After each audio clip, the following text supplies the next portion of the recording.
We live. You live, my bro? All right, yeah, it was freezing up on my end. I know what was going on over here. All right, Oh, guys, we're having a little technical difficulties, but welcome to the Flying High Podcast. I am your host for the day, Trav, and this is my co-host, Nate, and my other co-host, Quintez, down at the bottom. And yeah. like I said, before we get into this, I want to say you guys go to the Birds of Prey ATL page that we created on Facebook. And if you're a Falcon fan, you know what I mean, come and join the group and come talk football with us, man, and just, vibe out. And like I said, you want to reach us, we can be on Facebook, Just Good Network on YouTube also, and just follow us. And we also on Spotify, podcast wise. So if you want to listen to the audio, you can do that also. All right, starting off today, we have some questions for you guys. See what you guys think of this. All right, with Arthur Smith, do you see less predictability with the offense, or will we be very predictable? Nate, starting with you. I think we will be very unpredictable.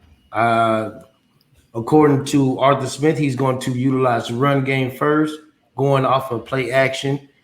That will make us very unpredictable, dictating. We're not going to put the defense, we will put a lot of pressure on the defense to allow us to move consistently down the field, especially when you bring in the running game that can give you good 4 or 5 yards down on the ground to make third downs a lot easier.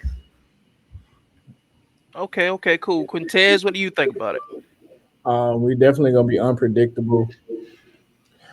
I'll say predictable in a good way because most people will know when they come to us. I get that before that they'll know what they're dealing with. So unpredictably will be when it comes to plays. Like Nate said, you got a lot of play action. The run game is going to be utilized heavy, but we know there's going to be an air attack. We still have the same valid air attack from last year, minus Julio Jones, and that's going to be utilized. So we still have yet to see what's going to happen because we got Gage at the 2. No, he's solid. So with that being said, unpredictably predictable. Okay, Nice I'll point. add, Nice point. I'll, Nice I'll point. add, I'll add on to that. Like I said, with the 12 personnel that Arthur Smith brings, and him being a former offensive lineman himself, he gonna have a heavy emphasis on the offensive line, really stepping up and really doing what they got to do. And you know what I'm saying, we're gonna have a tough mentality this time. Nothing to play with.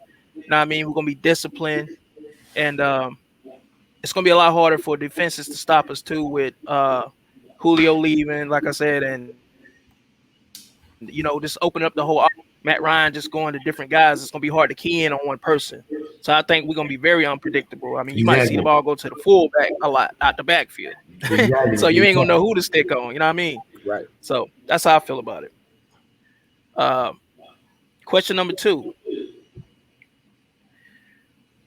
There are big stories happening. Dante Fowler is now activated off the COVID-19 list. How would that Ooh. fit in for the rest of the D line talent? Quintez, start with you. Fowler being back is a good thing, especially when it's already somebody in my offense. The only down thing is, which is always what we talk about, is the fact that he still got to prove himself. So he has a chip on his shoulder. The difference is you have a chip on your shoulder in I want to say, a Hall of Fame caliber defense coordinator's defense. So now we got to see how he gonna deal with you, and not just that, but now we got to see how you're going to adjust and how you're gonna respond to it. So this is his chance. I think it's up from here for him. Man, that was a nice little take, my dude. I'm gonna have to agree with you on that one for the simple fact and totally go with what you said about Dean Pease. Dean Pease will dictate what Dante Fowler will bring to the table. It is up to Dante Fowler to go along with what we have. Will it harm or will it hurt their youngins? It may be not. It's up to the coaching staff. But I still think that Dante Fowler can come in and contribute to a defense that's going to fit to his strengths, a la everybody across the board. So we can sit here and say, yes, the pressure is going to be on Dante Fowler. But in hindsight, it really not. Because he took a pay cut. He got an incentive-based contract. Off the name, yes, that could be pressure. But in hindsight, just if you look at his contract, he don't have no pressure. All he got to do is just come in and do his job. Right. But at the same time, I just see him coming in, fitting, and doing what the defense is going to be schematic to make him productive. Good take. Okay, and adding on to that, like you said, I agree with everything you guys are saying, but I disagree with the pressure part because I think Dante Fowler has all the pressure on him on this defensive line this year to like really step up, especially after last season. Like he has to at least get 10 sacks. Oh, Man. yeah. He has to at least get in the double digits, at least. If he get anything less than that, I consider it a failure for him. Because he's supposed to be the leader of this crew, this pass rush crew going forward. Him and Grady Jarrett. So those two alone should do what they got to do. But I think it's gonna kind of hurt the defensive line him coming back though, because it's taken away from reps from them also because a lot of the young guys are developing while he was out, and we get to see what they can do and what they're about. But not hurt him like in a bad sense, but just meaning he's going to get those reps back automatically now that he's back. So, but I also like the young guys, getting reps to really figuring out what they need to do. So, but see where it goes. Oh yeah, but not when you say hurt. I don't necessarily think it will hurt the young guys. Right. That's why I say I don't think it'll necessarily hurt. Because they're gonna get their rotations. Because this for some reason this coaching staff is totally different when it comes to making sure everybody is going to be ready. When everybody's going to get to play in and out.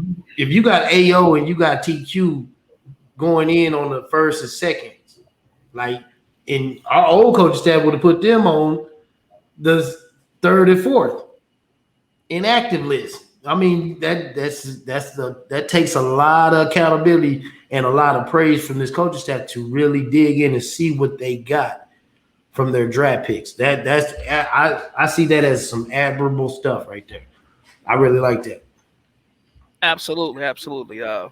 Okay, next question, guys. There's a dog fight for the number 3rd wide receiver and the number 4th wide receiver spot. Who will emerge in those spots? Starting with you, Nate. Man, I'm starting to like what I see from Zacchaeus. I don't want to sit there and say I had doubts, but at the same time, like with Tajay Sharp coming aboard, and then you bring in Frank Darby, you bring in all. I can't even think of the dude's name. Last name is Nunn.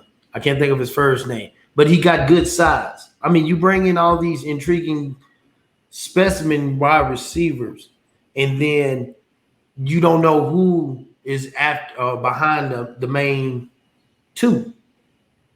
Then at the same time, you consider Kyle Pitts as a wide receiver. So you got to take that in consideration. Even though he is labeled a tight end, you still got to consider him somewhat of a slash wide receiver. So, but with that being said, it's tough. You hear speculations about Adam Thrummel. I can't think of his last name right now. He's emerged as a new guy. He's emerged as a camp superstar. Coaches are raving. Yeah, coaches are raving about him. I'm still going to go to the point of keeping, maybe 6, and I'm still going to say, Zacchaeus. Even Christian Blake might slip in because he's been doing his thing. He's been making some nice little jumps with him and Tajay Sharp just because of the familiarity of the offense. Okay, Quintez, what do you think about that? Man, See, y'all been able to watch most of the stuff that's going on down there. I'm blindly going into this right now. Well, I mean, it's just your opinion, just from what you've seen. And what you know, my bro. Absolutely. Honestly, There's really no wrong answer here. I think the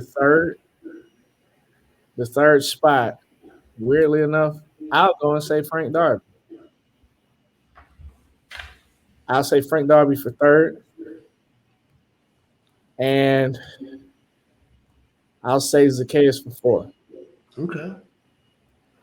Because I'm looking at all these names right Okay. now.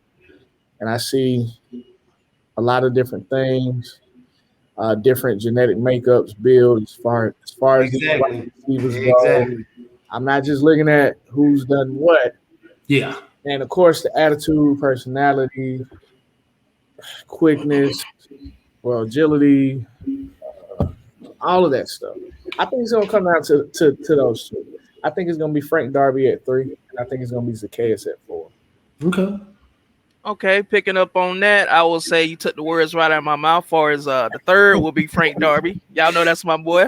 He always You love been. that boy. You love him. That's I think Frank Darby will take the number 3 spot. I think it's gonna be Calvin Ridley, Russell Gage at the number 2, Frank Darby at number 3, and I also think Tajay Sharp is gonna take the 4th spot, and then I think Zacchaeus will take the 5th spot. Now that 6th spot is up for grabs between you might have Christian Blake, or is they gonna use Cordell Patterson at wide receiver? That's another thing ain't nobody talking about. Will he be, even though they got him listed as running back, will they put him as a wide receiver? And if they put him as a wide receiver, that will take that last spot. That's the X factor right there. I think. know what? That's a nice little take right there. I like that. Right, because they've been playing him at wide receiver, so and running back. So it's like I don't know. If you listen at a running back, but at the same time, you can carry him as a wide receiver and still pick up, Javion Hawkins and still give you that element. I like that. I like the way you're going with that. Right. And I'm just saying, man, it's going to be very difficult because it's a lot of competition this year. And this is the most depth we had in a long time. So it's hard to really say, honestly. Yeah. Okay, moving right along. Tight end Jaden Graham is out indefinitely for the season. How does that affect the Falcons? Quintez, start with you. Well, whether you want to consider it or not, he was, a vet on the team. Not like a strong vet, but a vet nonetheless. So on that end, you're losing somebody that, has a camaraderie with the guys that's already here. But honestly, he wasn't going to crack top 2. I believe that he was probably going to be that pass catch hybrid. He could be that pass catch hybrid. I mean, not that pass catch, but catch block hybrid tight end, where you got 2 catching tight ends already, and Lee Smith is pure blocking. He can catch. But see, Jaden Graham had hand trouble for a long time, and a lot of people don't talk about that. Yes, he did. So, honestly, with the 2 guys that we got at the 1 and the 2, and then the depth that we got, I think we're good. I think it doesn't do any harm, when it comes to, what we already have. Okay, Nate, how do you feel about that? I totally agree, but with a slight change. I think we got 2 undrafted, or I can't remember his name. What I mentioned, Parker Hess. I think he will emerge and take Jalen Graham's spot for the simple fact he's familiar. He's just like Tajay Sharp. He's familiar with Arthur Smith. He knows what Arthur Smith brings to the table. Even though you may not see him as that pass catching option. He's somewhat similar as a Lee Smith, maybe not with the grands of the athleticism or that, but he's a primary blocker. That can somewhat at times give you that option. Oh, I can catch 1, maybe 2 passes and be glorified, but at the same time, I can get dirty. I'm cool with having Kyle Pitts and Hayden Hurst as our primary pass catchers. Right. and Lee Smith and Parker Hess as primary blockers. And at the same time, give them a little old screenshot here and there. Let them do what they do. I Yeah. mean, it's all good. We got other people that can catch the ball, but we really need some heady dog nose players to get dirty with these 300, 200 some pound defensive linemen. We really do. Okay, okay. Good take, guys. Good take. Next question. What will be you guys' expectation on Marlon Davidson coming off an injury and a COVID-filled year? Starting with you, Nate. Ooh, Marlon Davis. They speaking very highly of him. Arthur Smith has. I've watched multiple videos. He see Marlon Davis come moving in the right direction. Even Grady Jarrett actually spoke highly of him.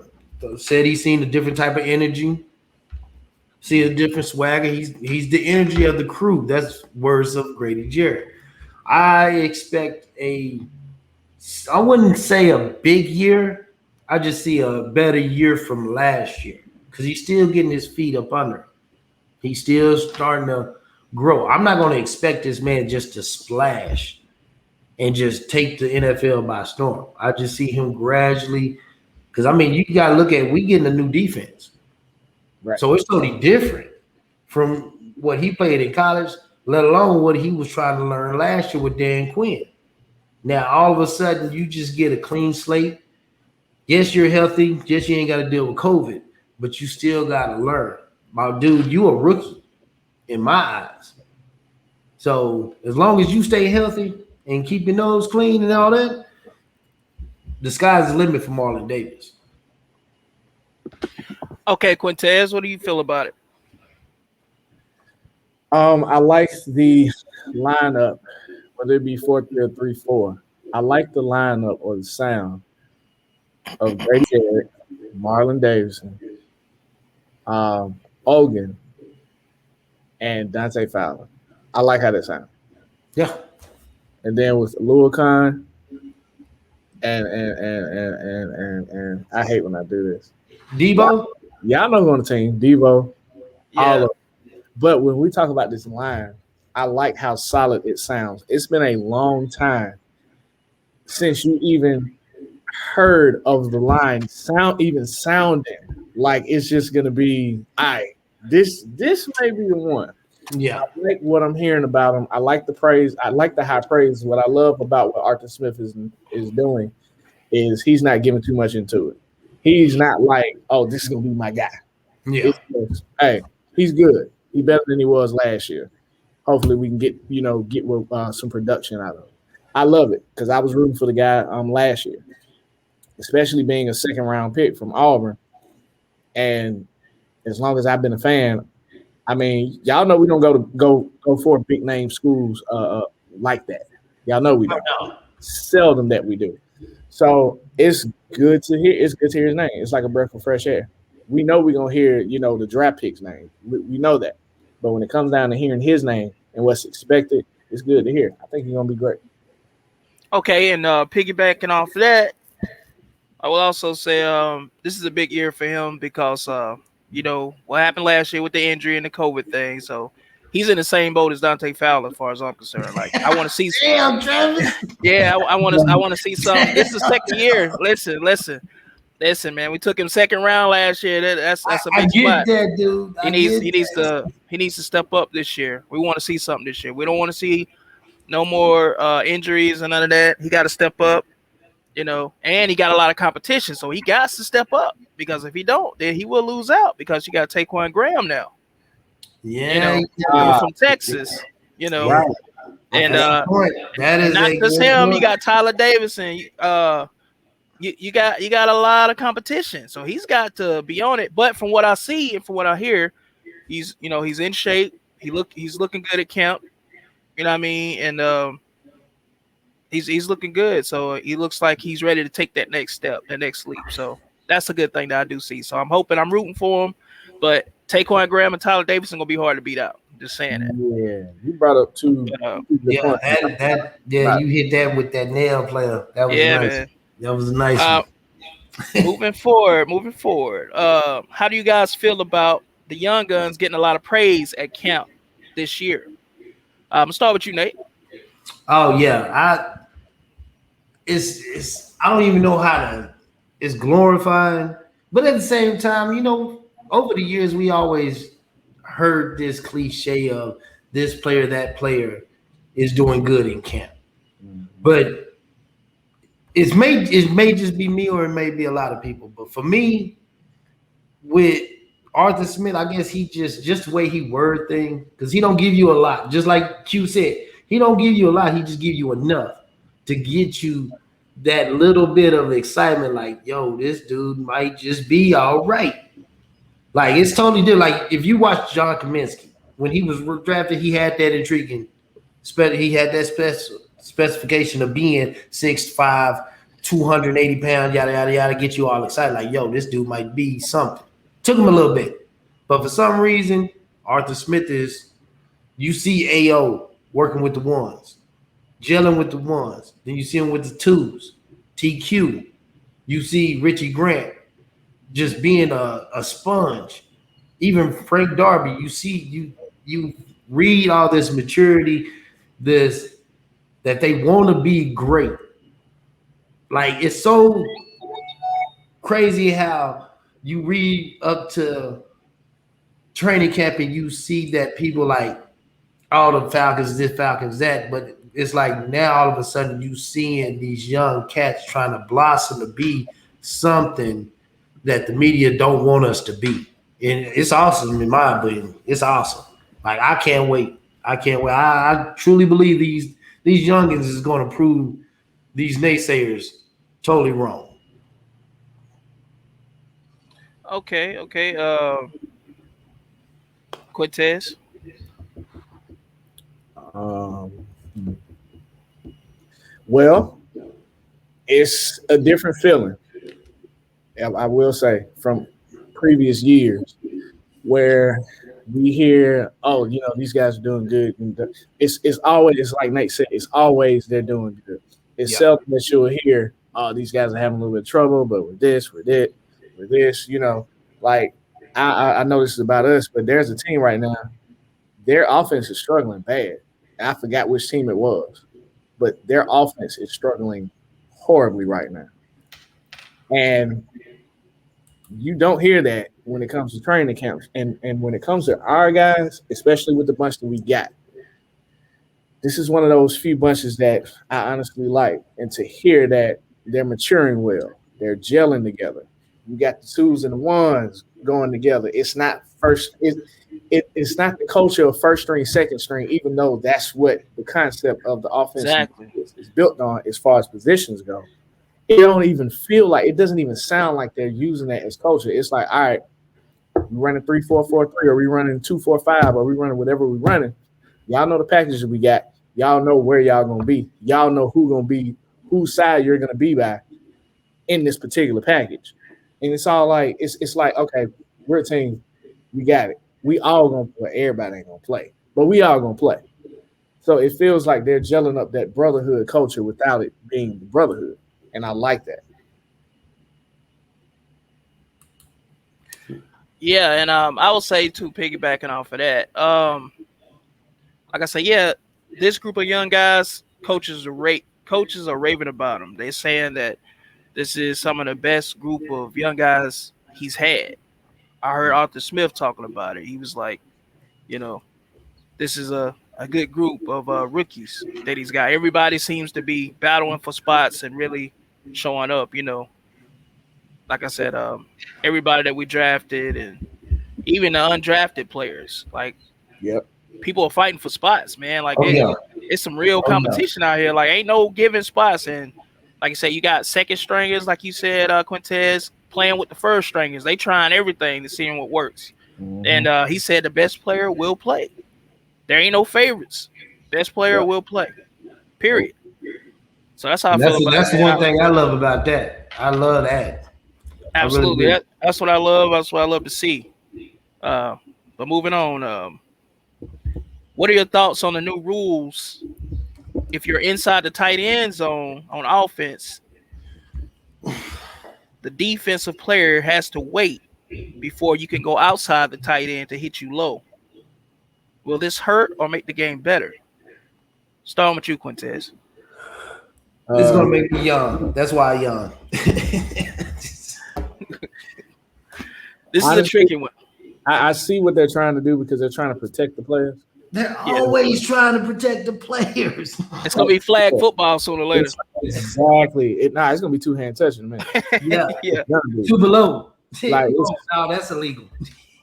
Right. Like it's man, I know what they're trying to do, but you're taking guys, especially at the tight end position, who live for being either do the pushing around or being pushed. So why?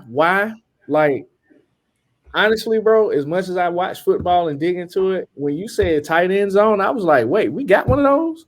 Like, this is a lot. Yeah, I agree with that. I'm just like, bro, as long as you don't maliciously hit the guy, or it shouldn't be a problem. But man, all these rules, like, that's why people in the group, all our groups be fussing now. Oh, pass interference. No, it wasn't. All he did was take his finger and do this. It's like, it's man, it's wild. I really like. I don't frown upon it because I know they're trying to protect the players. But I'm sick of all these rules, man. Let them boys play. Oh yeah. I totally agree with that. I mean, it's getting too sensitive. I mean, at the same time, I guess I want to say is what correlating to the way a society is today. Yeah, it's getting soft. That's what it is. It's called Everybody what it is. is sensitive, and I hate to say it. I don't mean nothing. Don't harm me. Don't send me no hate mail or whatever. But I'm just saying, speaking facts. Y'all niggas is punks. I'm sorry, speaking minus the French, but y'all is right, punks. Right. Yeah, like right. Why take physicality away from football? What is this going to be called? We just going to be calling it balls? Or are we going to be calling it foot? Because it ain't going to be the same thing. We're going to have to call it either or. Because you took away the hit zone. Okay, you can't use your helmet. I use your shoulder. I get that. Yeah. Be safe. Like that makes sense. Leading with the helmet. Yeah. When you want to sit here and try to set the edge, this is where I'm trying to get a picture in my head. So if the tight end zone, so I'm assuming that if you got the tight ends here, if he's acting like he's blocking, if you got the tight ends here, I mean that's the same thing, ain't it? If you're a cornerback on the outside of either one of the tight ends and a running back is coming out the backfield or whoever quarterback, you can't chop his feet. You can't hit him low until after they get outside the tight end. So basically, it's just like the quarterback pocket. If he's outside the quarterback, he can't. He got to throw it to a eligible receiver or it's unintentional grounding. Is that where we going? Yeah. Basically, what it comes down to is so now we got a quarterback tackle box. Now we got a tight end box. This ain't making no sense. It's taken away from the defender once again. It's giving another rule towards the defender. Well, the defender got to hesitate and wait now, and just that little hesitation might be enough to make that running back or quarterback get by them. And you wonder why this? They're going off of instincts. They're not going off of trying to just think. Most of the time, you're planning, you're reacting. You're not thinking too much. You know what I mean? So it's going to be hard. But that's why everybody say this league is a quarterback league. When you have scrambling quarterbacks, Lamar Jackson, right? That's what's really going to come into play. Patrick Mahomes, when you playing guys like that, that's when it's going to come into play. And then everybody kind of piss on the pocket passers, but when you basically we need to slowly bring back the pocket passers or the running game, is this going to kind of transition back to the running game? I'm not. I don't know. I'm confused on this rule. This is a dumbass rule. I'm gonna just say it like that. Yeah, it is, man, because it makes the players hesitate, and when they hesitate, you might miss a tackle and give up a touchdown or something just from that little hesitation, and they're trying to protect the player and they're trying to say that it's protecting the player and making a game less dangerous. But do y'all realize it's a new football sport they got out here where guys are wearing like these little bitty helmet type padding things and paddings on their arms, and they playing full contact football and they hitting low Oh and yeah, everything without pads. slamming the shit out of each other. Yeah, Yeah. yeah. So if they can do it, they ain't even got on real football pads. I know these grown men that's professionals can do it. So I don't know. I think it's the new generation. I think everything is getting soft, and we come from a different generation. So our football, as we know it, is dead. That's basically what it comes down to. So, but moving on. What do you guys think about the backup quarterback position? Reports are saying that we have been struggling there, and that they are miles apart from Matt Ryan. Are you concerned? Starting with you, Quintez. Well, we knew what the setup was going to be anyway. We knew Money Matt was going to be one. I said Money Matt. Matty Ice was going to be Money man. We knew there wasn't going to be a fire to light under Matty Ice. We knew that. But now, seriously, when it comes down to old Felipe and AJ and Felipe, that rhyme. Like, yeah, like this was a given. I mean, honestly, I hate to say it, but it was a given. AJ McCarron literally got a deal based off of, I believe, a few games with the Bengals. Like, that's how he got his notoriety. And even then, it wasn't that good. And then you got Felipe, who's an undrafted free agent. Y'all know how we're not going to go back down that rabbit hole again with all this stuff. Let's just hope Matt don't go down. And I don't think that he will. He won't. You know what I'm saying? He won't. But let's just hope the boy don't go down. And preseason has yet to come for us. So we still got to see what these boys is learning. You know what I'm saying? From is it Doug Carone, I believe, who's our offense coordinator? Yeah, Doug. He's / offensive quarterback coach. Right. So he's quarterback coach too. So he's teaching the guys. And he's teaching them fundamentals from what I see, at least the little clips that I see. Yeah, he's the quarter. Yeah, I'm finna say he's the quarterback assistant and / offensive coordinator assistant, because Arthur Smith called the plays. See, I didn't know he was even quarterback's coach, or I didn't even know he had all of those labels. Yeah, he came from Chicago, so he was offensive coordinator over there. Okay, well that's not bad at all.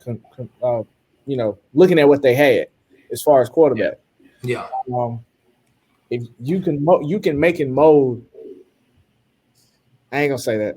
I ain't gonna say that because you can't. Because I just thought about like two quarterbacks that came to mind when I was like, that's not it. But it is possible to make and mold a quarterback. It is possible to make and mold any player. True. So I'm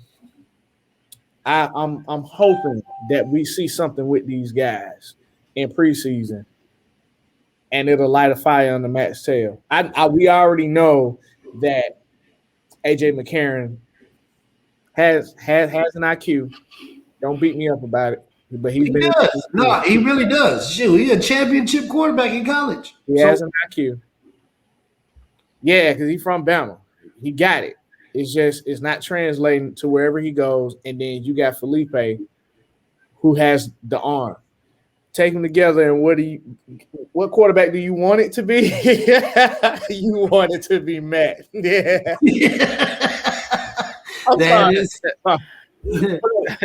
believe that if they use the strengths of these guys and then it's preseason already cut down, I'm hoping that we see something with these guys. I really am. Like I'm not one of, man, this is the team we talking about.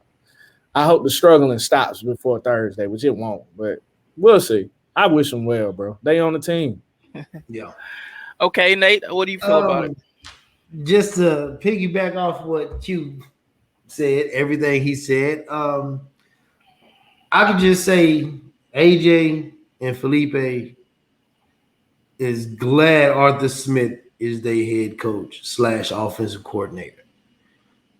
With that being said, if he can make something out of Ryan Tannehill, I know he can do some wonders with AJ McCarron, which was, I mean, I'm not going to sit there and say he's a specimen of a quarterback, but he can play quarterback. I mean, he came from Alabama, championship quarterback, So he's not a scrub.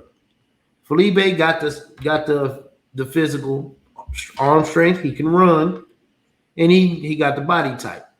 So the intriguing pieces are there. All it comes down to when it if you looking for a quarterback just to manage your team, or you want a quarterback to take over your team. In Arthur Smith's situation, he brought in Ryan Tannehill to manage his team. Because, like, if everybody heard Harry Douglas' comments on Ryan Tannehill or Matt Ryan, he picked Matt Ryan for the simple fact you never seen Ryan Tannehill basically win a game with his arm because he had that beast in the backfield. So, with that being said, if he can manage Ryan Tannehill to be somewhat relevant, I think he can be all right with what he got right now. Right, and piggybacking off of that, off of what you two guys said, like I said, I look at it differently. I think even though it's reports saying that, I think a lot of this is just hearsay. Until I hear the coaches saying that they're struggling, I'm not buying it. I think it's just people not believing in the backup quarterbacks or not liking what they're seeing and putting it out there. But the coaches ain't complaining. The coaches seem to be fine with what they're doing. And a lot of people don't want to see nobody even come close to Matt Ryan because they don't want to see Matt Ryan get replaced, period. That's got a lot to do with that, too. So that's what I'm going by. I think it's just a bunch of hearsay myself because until I hear the coaches come out and say the quarterback's not looking that great today or something, I haven't heard none of that. I've heard good things about, the backups as far as from the coach's mouth.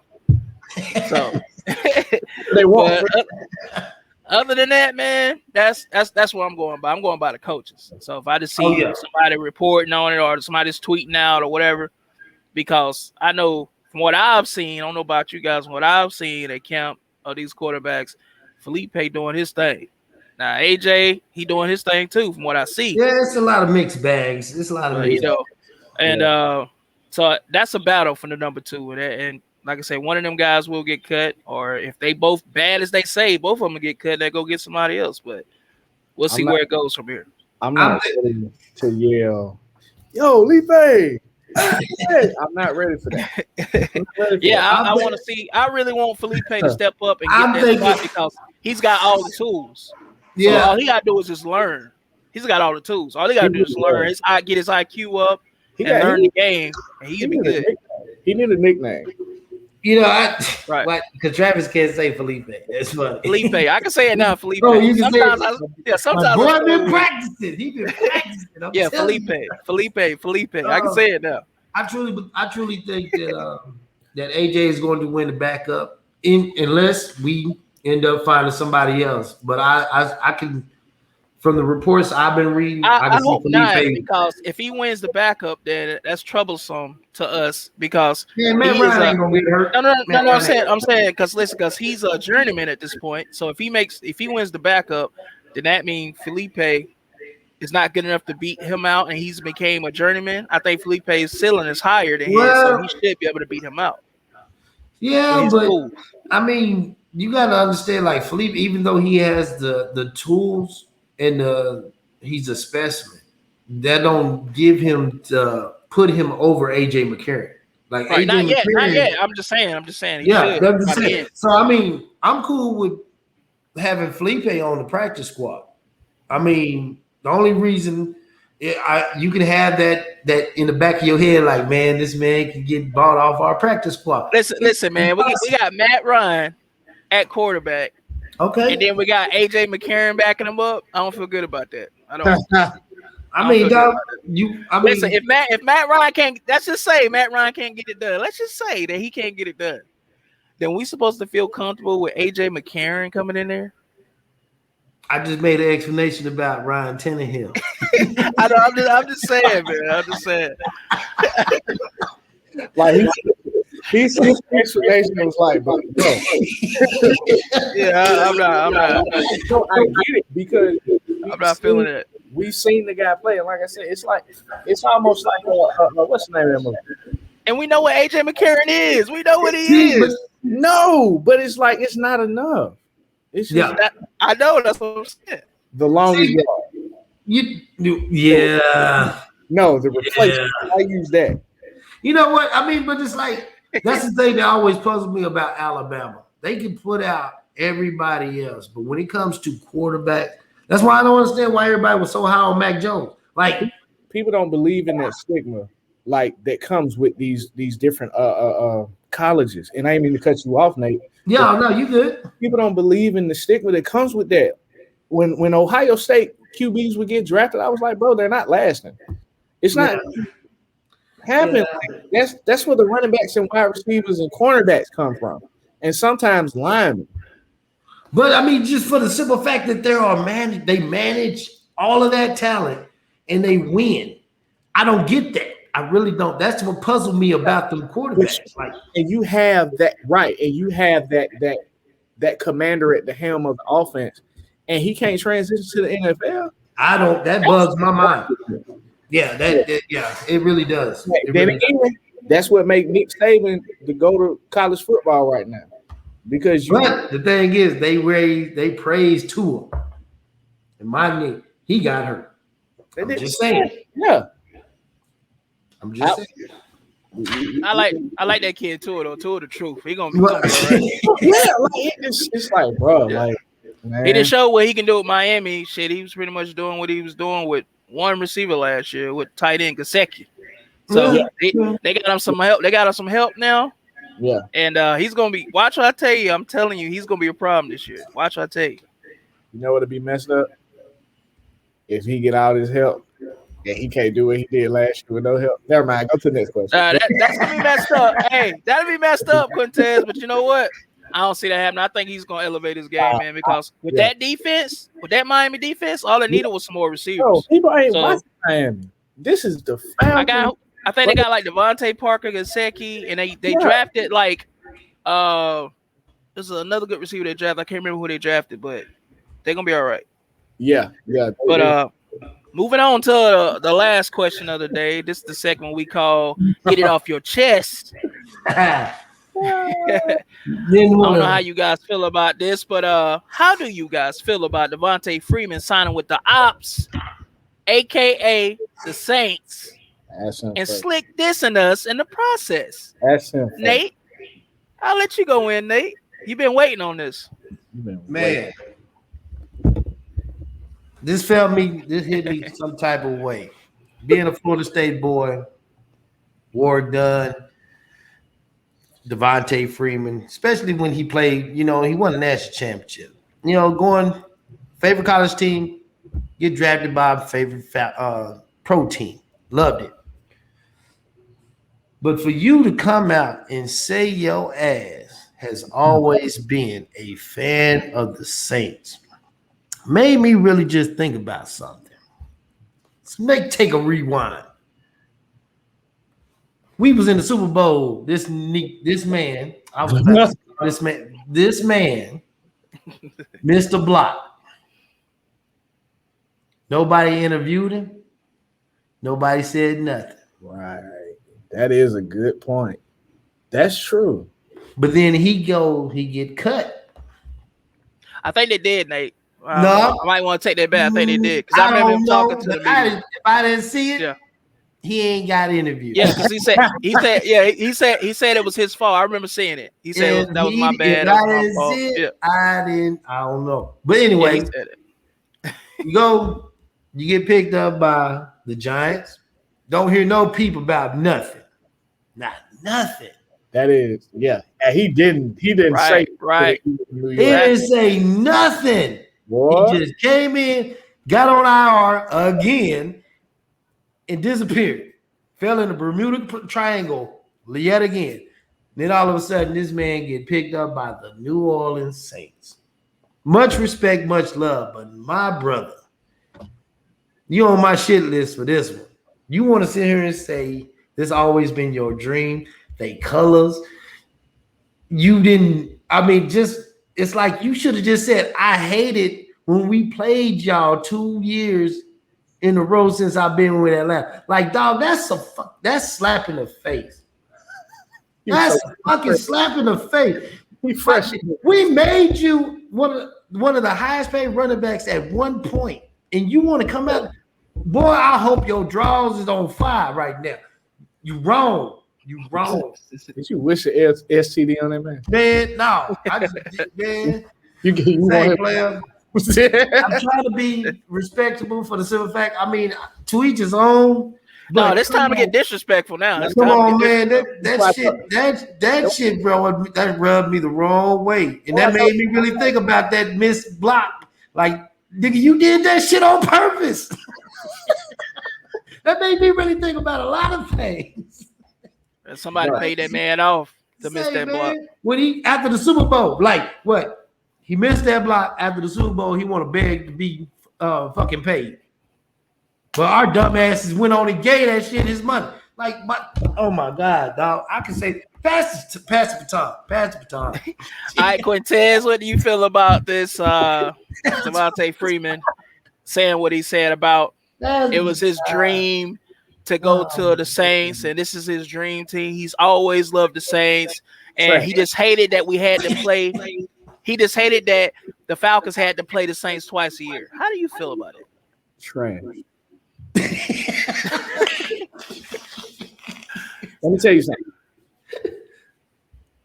I didn't like when we first drafted him, and I didn't like him to that point. No. Now I feel it. Now I feel like that now. No, and I didn't like him when he missed that block. I didn't like him got drafted because he didn't start prominent running back until the enforcement system came in 2016.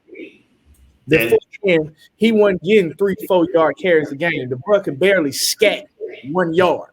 And I was like, who is this? Who is he? Why do we have him? And it wasn't until a system came that benefited him, or a person came that called plays that benefited him, that he was good. And people were like, oh, Shanahan. Oh, exactly. Nobody want to talk about that. Nobody want to look at the point before 2016 where half of these guys were trash. Then when he went to New York, what did he do? My leg, or whatever he broke. Like I say, Tevin Coleman helped him out a lot too. I ain't done yet, Travis. I don't care. You the enemy now. You went across the street. What we say in Atlanta, you went across the street, bro. Why am I wishing you well? Now, for people that don't know that's watching this, oh my God, he's probably so passionate. He's so passionate. Because it's New Orleans. We don't like New Orleans in Atlanta. Maybe up there in Iowa and all of that, wherever you are, if you're a fan of the Falcons, but we don't like them. It's personal. Right, and they don't like us. People that go to the games, they tolerate sitting with each other at the games. I don't think y'all know how personal this is. And some people just like the game of football. It ain't even all that. They love the Falcons, and it's crazy. You got New Orleans people that were born in New Orleans that are actually Falcons fans. It's the first time I've ever heard of that. And it's in one of the groups that we're in. And you got people that are born in Atlanta. I went to school with some of them, and they love New Orleans. And I'm sitting here like, you know what? I finally seen it. I can't even say that you got to be born in the city to rep the squad. Obviously, you don't have to. And that's fine. It's football. Obviously, in a perfect world, you can rep who you want to rep. In my world, trash. You're not going to make it. No, I was just playing. But no, for real, trash, bro. Like, I don't care. You over there. Curtis Lofton, when he was playing with us and he went over there, he didn't do all that talking. He played. We hated seeing Curtis Lofton when he went over there. You know why? Because we know he spilled beans when he went over there. And when he played us, he ate our tails alive. Paul. Alive. He was solid for the Saints. Yeah. So unless you get a Hallel or something to pray over whatever ACL you tore, whatever it is that you broke that I can't remember. No offense to nobody in nobody's religion. But unless you get somebody to pray over your good old body for you to be straight so you can be 2016 ready, which is not going to happen, your career almost over. You ain't finna, man, please. That's my call on it. You ain't finna look good. And Alvin Kamara's there too? Let's stop. Yeah, man. No. Travis. Listen, man. Listen. I'm just gonna comment off of what you two guys are saying. I'll say this. You got to keep line going. You got to keep going. Listen. If he stays healthy, it could be a great thing with him and Alvin Kamara. It actually could be good.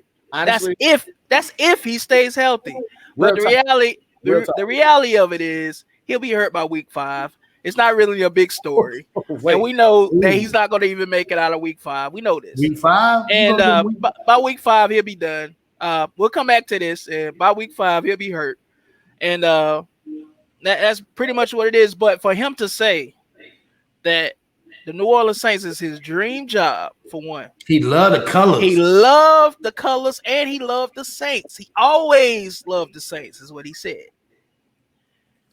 And that he hated that he had to play the Saints twice a year. You know what? I think Jameson Winston had something to do with that.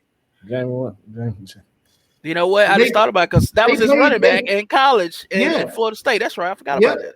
Right. They played, yes. And he and like you say, the fact that he didn't say nothing when he went with the Giants, he didn't say nothing with the Giants. So that leads me to believe that there's a lot of gaslighting, a lot of moonlighting going on right now. He's just taking it's a slick shot at us. He's obviously taking a shot at us. I like that. And so we can he's obviously taking a shot. And the whole point of if you go look, we ain't against no man getting their money, man. Get your money, bro. But my thing is, why would you go to the Saints? You mean to tell me, don't say that's your favorite job. Just say that's the only person that will hire you. Now, that's it. That's an even worse burn. I thought don't say it's your dream job, my nigga. That's the only person that will hire you. Let's keep this shit all the way real.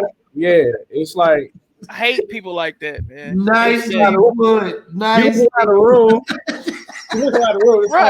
I mean, that's crazy. Like, y'all know good well, if he could go somewhere else, he didn't want to go to the Saints. He's just saying it because he's with them now because they paid him the money. He didn't want to go to that wasn't his first choice. I can guarantee you that was not his first choice. Miami? No. Nicely put. Oh, I guarantee you his agent went down the whole 32 rosters, and that's all they can come up with. You really think about it, he is from Miami, and he would have loved to went back home. That would have been nice for him. He would have loved it, but Miami didn't love it because they know what he is, and it's like, nah, we don't need no more injury prone players over here, dog. Hey, what? Devontae? Right. It's like, why would I bring you here when we can just draft another running back? If that's the case. Oh my goodness, man! That was for cheaper and one that can stay healthy. Come on now. Oh my goodness, man! Devontae Freeman better stop playing with the Falcons, man. Y'all know what it is. Honestly, man, I wish no injury on no man. Hey, be well. Listen, I don't wish no injury on him, but I just know that he's gonna be hurt by week 5. This is his makeup now. It's like he's an injury prone player. Yeah, it's what he's turned into now. Yeah, you know. Until he prove us wrong, prove us different, that's the way I got to go with it because I just don't see it, man. Well, a lot of that got to do with he's just not. I don't think he's tough enough, honestly. Yeah, that's just me. I totally agree. Because I mean, I can't say because he is when he's healthy, he can run between the tackles. No, notice when you said what'd you say before? But check it out though. The thing is though, just like what Q said, when Kyle Shanahan showed up. It brought out his mentality, the way he ran, his aggressiveness, that outside zone. That's why I love that shit so much. Bruh. It makes the running back look totally better than what he really is. Listen to what I'm about to read out to you. We're going to get this man alive. Trust. Keep in mind, the lifespan of a running back is up to 10 years. It's not even 10 anymore. No, it's not. No, it's not. The average lifespan is 3 to 4 years now with a running back. That's the average lifespan. Give or take. Depending on how it went down. On the average. That's what I'm saying. The average running back. I'm saying not the elite guys. The elite guys are exception to the rule. But average running back, 3 to 4 years. Listen to this. 2014. Of course, that was his rookie year. 248 yards, 1 touchdown. Rookie year now. 2015, 1,000 yards, 11 touchdowns. 2016, 1,056 yards, 11 touchdowns. 2016, 1,079 yards, 11 touchdowns. 2017, 865 yards, 7 touchdowns. 2018, 68 yards. I think that year he was just done. 2019, 656 yards, 2 touchdowns. 2020, 172 yards, 1 touchdown. And what do you think he gonna do for the Saints that Alvin Kamara cannot do by himself? I mean, what? I mean, And like you I know, say, and if you he also can stay got healthy and it's hold on. legit, then he be with Alvin Kamara to be good. But I just But don't. I But don't hold see it, on, man. they still got Murray though. Latavius Murray. Latavius Murray. Okay, I'm not. I don't know if he's still with. I'm not sure if he's still with them. But yeah, I think he is. if he is, then yeah, and that's even worse for him. That means Freeman definitely ain't gonna get no playing time. So I mean, no, he might get a little bit here and there. It's all about he might end up on the practice squad. You never know. We'll see how. Like I said, looking at reading the numbers, you benefited from a system that Yeah. was with you and persons around you. Listen, I don't even know why. I don't even know why we're giving this clown some clout. The only reason we're giving us some clout We ain't because he giving- called us. He called us out. If he would have went to any other team, we wouldn't even be talking about this fool. That's how I look at it. If he would have blocked it, we would have got the ring, and we probably would be wishing him well. But until then, so what up? Because if he would have made that block, most fans probably put him in the Ring of Honor. But other than that, Yeah, like he'd probably still be here if he would have made the block. yeah, that's true. You never know. Yeah, It's funny. It's funny how one player changed your whole trajectory of your Say, career. man, and you. Just saying, man. If he would have made that block, y'all know things would have been different for him going forward. It really, just by those comments, you really make it seem like he was the blame of us losing. like he was one of the blame. Oh, he was a big part of it. Absolutely. It started from there. Yeah, like dog, when I watched that video probably like 10 times. Him, the offensive, the right tackle, Alex Mack missed the block. Even though he was it's your hurt. fault. I don't blame nobody else. I don't blame the defense giving up 30-something points in the second half. I don't give a damn. You gotta blame them. It's your fault. You gotta blame them too. Defense gave up all them points. You gotta blame It's your fault. But it was a whole team effort. It was coaching. I like the colors. It was the right tackle. It was Alex Mack. This is a dream job. It was Matt Ryan at times because Matt Ryan couldn't score no more in the second half. It was on him too. Even though he had already did all the scoring in the first half, but it's on everybody. It's a whole total team effort, man. Yeah. I like the colors. Dream job. That's all I'm hearing. Punk but ass. guys, if y'all don't have anything else to say, let's go ahead and end this thing. Well, I appreciate y'all tuning in. Well, before we leave, I want to say, guys, go to the Birds of Prey ATL Facebook page that we created. If you're a Falcon fan, come join us, man. Talk football, and you can look us up on Just Good Network on YouTube and Facebook, and come join us. Other than that, man, until next time.